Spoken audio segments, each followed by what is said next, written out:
Sir Mithun Reddy విడుదల ACP court comments సంచలనం. నిన్న మిథున్ రెడ్డి విడుదలయ్యాడు. వైసీపీ ఎంపీ వాళ్ళ పార్లమెంటరీ పార్టీ నాయకుడు పెద్దిరెడ్డి రామచంద్రారెడ్డి కుమారుడు వగైరా వగైరా. అంటే చాలా ముఖ్య పాత్ర, అసలు మాస్టర్ మైండ్ ఈయనే. దీని వెనక లిక్కర్ స్కామ్ అని చెప్పి జరిగింది. దీని ఆధారంగా పెద్దిరెడ్డి వరకు వెళ్తుంది అన్న పద్ధతిలో నడిచింది. 72 రోజుల దాకా ఆయన జైల్లో ఉంటున్నారు.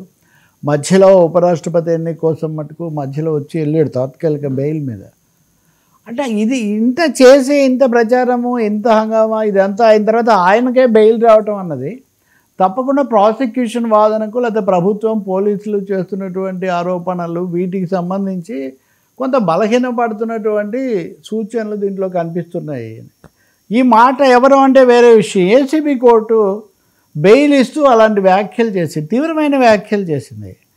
ఇప్పుడు మిథున్ రెడ్డి చాలా కాలంగా ఉన్నాడు. ఆయన పాస్పోర్ట్ కూడా సరెండర్ చేసి వెళ్ళాడు. మళ్ళీ తిరిగి వచ్చాడు, తనే సరెండర్ అయ్యాడు. అటువంటిప్పుడు ఆయన ఏదో అయిపోతుంది, ఆయనే పెద్ద కుట్రదారు కాబట్టి ఆయన అంతా తారుమారు చేస్తారు, బెయిల్ ఇవ్వద్దని మీరు వాదన చేస్తున్నారు. కానీ ఆయనే కుట్రదారు అని చెప్పడానికి సాక్ష్యాధారాలు ఇక్కడ బెయిల్ కూడా ఇవ్వకుండా ఉండాల్సినంత సాక్ష్యాలు లేవు. మేము రేపొద్దున ఏమైనా వ్యాఖ్యానం చేస్తే కేసు విచారణ మీద ప్రభావం పడుతుంది కాబట్టి మేము వ్యాఖ్యానం చేయటం లేదు. కానీ బెయిల్ ఇస్తేనే కొంప మునిగిపోతుంది, లేదా బెయిల్ ఇస్తేనే ఏదో అయిపోతుంది, అంతా మార్చేస్తారని చెప్పదగినంత బలమైన కారణాలు మాకు కనిపించట్లేదు అని ఏసీబీ న్యాయస్థానం అంటే 1-2 సార్లు వాయిదాలే సమయం తీసుకొని మరీ వ్యాఖ్యానం చేస్తుంది.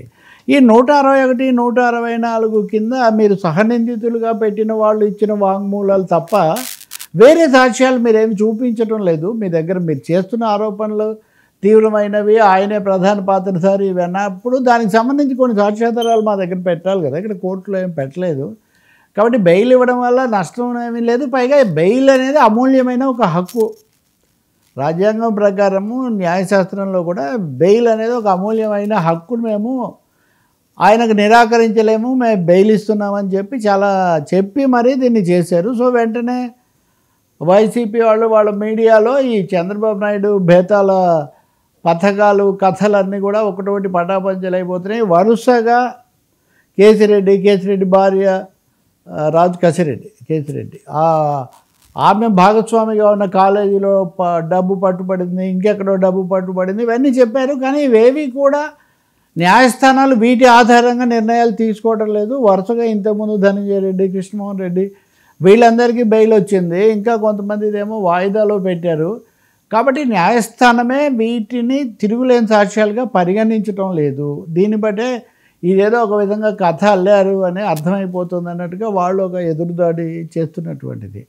మనం మళ్ళీ చెప్పుకుంటున్నాము, ముఖ్యమంత్రి కానీ పదే పకడ్బందీగా చేయాలి, చేసిన తర్వాత అది మళ్ళీ బెడిచికొట్టకూడదు, ఇలా ఎన్ని చెప్పినా కానీ న్యాయస్థానాల్లో మటుకు వరుసగా మొన్న హైకోర్టులో చేసినటువంటిది, అతని మీద పెట్టినటువంటి కేసు సిబిఐకి అప్పగించినటువంటి తీరు కానీ వరుసగా ఒక 5-6 సందర్భాల్లో అటు హైకోర్టులో ఇటు ఏసీబీ కోర్టులో కూడా వినిపిస్తున్న వ్యాఖ్యానాలు. ఏసీబీ కోర్టులో గతంలో కూడా వాళ్ళు చేశారు. మీరు ఎఫ్ఐఆర్లు తయారు ఎఫ్ఐఆర్ తర్వాత మీరు అనుబంధ ఛార్జ్ షీట్లని మీరు చేసుకుంటూ పోతున్నది వీటి మధ్య పొంతన లేకుండా పోతుంది అని కూడా న్యాయమూర్తి వ్యాఖ్యానించినటువంటి పరిస్థితి. కాబట్టి లిక్కర్ స్కామ్ అనే దాని మీద రాజకీయంగా బయట ఉన్న కథనాలు లేదా దాని లోతుపాతులు తీవ్రమైంది అనేటటువంటి ప్రచారాలకును అక్కడ ప్రత్యక్షంగా జరుగుతున్న దానికి మధ్యలో పొంతన ఉండట్లేదు. సార్ మరి డైరెక్ట్గా జగన్మోహన్ రెడ్డి గారికి హిట్ చేస్తారు. జగన్మోహన్ రెడ్డి గారు తాడేపల్లి వాళ్ళ ఇంట్లో నిజమే కదా, ఆ రోజు మనం కూడా చేసాం కదా. ఇప్పుడు అవి ఒక విధంగా ఎగ్జాక్ట్ ఆధారాలు కనిపించట్లేదు అంటారు. ఇప్పుడు కేసు మేమేం క్లోజ్ చేయట్లేదు, కేసు విచారణ జరుగుతూ ఉంటుంది. కానీ ఇక్కడే అట్టి పెట్టాలి. ఇంకా మీరు అవన్నీ నేలమాలిగలు అవన్నీ ఏదో చూసినట్టు స్కానింగ్ చేసినట్టు నేను ఎప్పుడూ ఒకటే చెప్తున్నా, లిక్కర్ అనేది తప్పకుండా ప్రభుత్వాలకు ఒక కామధేనువు లాంటిది. దాంట్లో అవకతవకలు జరుగుతాయి, అది వరకు జరిగాయి, ఇప్పుడు గత ప్రభుత్వంలో కూడా జరిగి ఉంటాయి, ఇప్పుడు కూడా జరుగుతున్నాయి. దాని మీద సభలో కూడా చర్చలు వస్తూ ఉంటాయి. కాబట్టి కాకపోతే దాన్ని ఒకేసారి ఆ పైదాకా పెట్టాలి, మూల విరాట్కే దీంట్లోకి తీసుకొని రావాలని చేసిన ప్రయత్నం మటుకు అంతగా ఫలిస్తున్నట్టు కనిపించదు. ఇంకా జగన్మోహన్ రెడ్డే కాదు, భారతీరెడ్డి కూడా దీంట్లో తప్పకుండా ఆమె దాకా వెళ్తుందని కూడా కథనాలు వచ్చాయి కదా. మీరు ఒకటి గమనించండి, లిక్కర్ స్కామ్లో వైఎస్ భారతి అని ఒక పేరు వచ్చింది.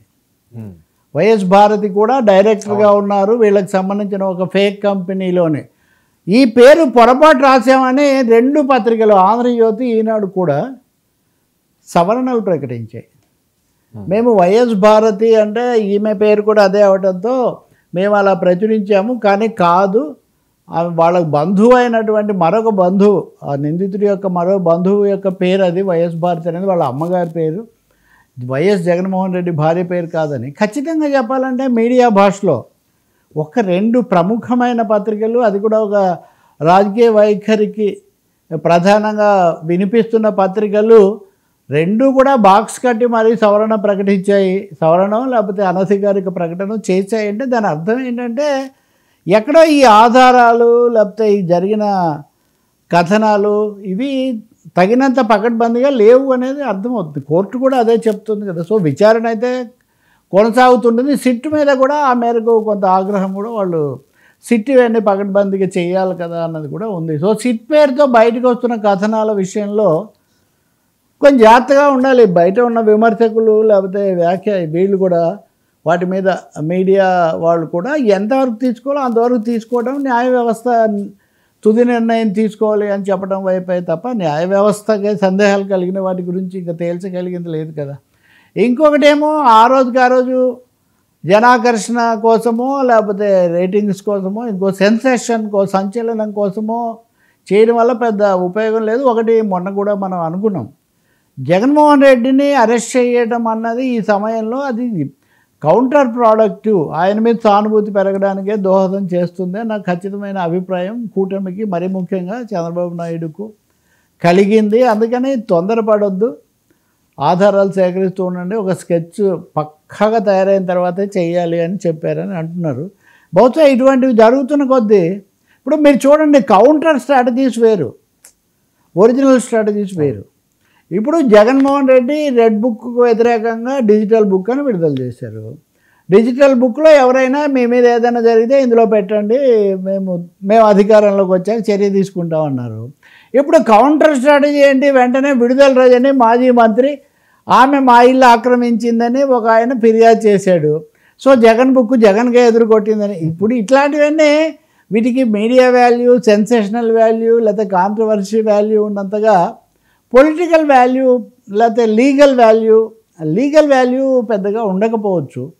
కాబట్టి ఆయువు పట్టిన ఇప్పుడు అదే కదా చంద్రబాబు విషయంలో కూడా అంతకుముందు వీళ్ళు తీసుకెళ్ళి పెట్టినా కానీ బెయిల్ ఇవ్వకుండా ఉండేటంత అవసరం లేదు అనే దాంతో బెయిల్ వచ్చేస్తుంది వాళ్ళకు. కాబట్టి మిథున్ రెడ్డి విడుదల అన్నది ఖచ్చితంగా చెప్పాలంటే పెద్దిరెడ్డి రామచంద్రారెడ్డి చంద్రబాబు ఫ్యామిలీ, ఆ ఫ్యామిలీ వార్లో వైసీపీ వాళ్ళకు ఒక చిన్న స్కోర్ కింద లెక్క. ఇంకా తర్వాత ఎట్లా ఉంటుంది ఏమవుతుంది. ఇంకొక అంశం ఏమంటే సాయిరెడ్డి కొంచెం దూరం అయిన తర్వాత విజయసాయి రెడ్డి దూరం అయిన తర్వాత పార్లమెంట్ పార్టీ ఢిల్లీ అన్నీ చూసుకోవాల్సింది మిథున్ రెడ్డే కదా. ఆయన బయటికి రావడం అన్నది వైసీపీ వాళ్ళ ప్రతివ్యూహాలు సంబంధాలు లైజానింగ్లో ఒక ముఖ్య పాత్ర వహిస్తుంది.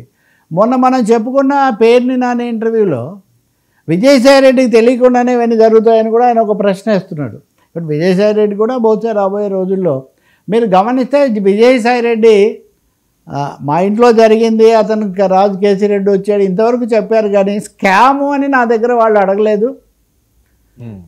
జగన్మోహన్ రెడ్డి గారికి అసలు స్కామ్ ఉందనే నన్ను అడగనప్పుడు నేను జగన్కి సంబంధం ఉందని నేనే ఎలా చెప్తానన్న పద్ధతిలో ప్రశ్నలు వేశారు. కాబట్టి ఐ థింక్ ఇంకా ఇది చాలా దూరం, ఇప్పట్లో తేలే వ్యవహారంగా మటుకు కనిపించట్లేదు. బహుశా మిగతా వాళ్ళు కూడా నెమ్మదిగా విడుదల కావచ్చు, ఇంకా నడుస్తూ ఉంటుంది కేసు.